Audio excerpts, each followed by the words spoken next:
tutkitaan ilman ominaisuuksia ja erityisesti sitä, että ilma on ainetta.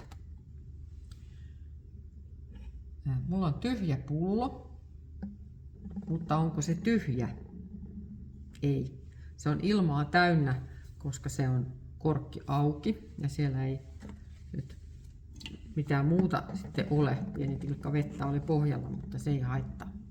Otetaan suppilo ja laitetaan se tähän pullon suulle tuolla löyhästi, eli tuon sinitarran ympäriltä ei ole mitään kiristyksiä kiinni ja kaadetaan vettä suppiloon.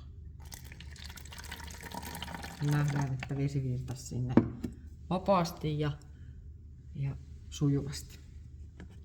Nyt tämä sinitarra on kiinnitetty tähän suppilon ympärille tällaiseksi kaulukseksi. Ja tämän sinitarrakauluksen avulla me voidaan kiristää tämä suppilo nyt tiukaksi tuohon pullon ympärille.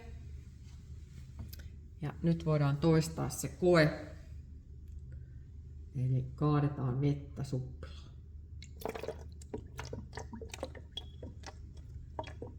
Ja nyt edelliseen nähden ero on siinä merkittävä, että nyt se vesi ei sitten mekkää sinne pulloon tasaisena norona, vaan se menee tuollaisena pisarana ja samaan aikaan täältä suppilosta tulee ilmakuplia ylös. Eli se tarkoittaa sitä, että koska tämä suppilo on tiivistetty tähän pullon suulle tiukasti, niin pullossa oleva ilman täytyy tulla ensin ulos, jotta sinne mahtuu vettä.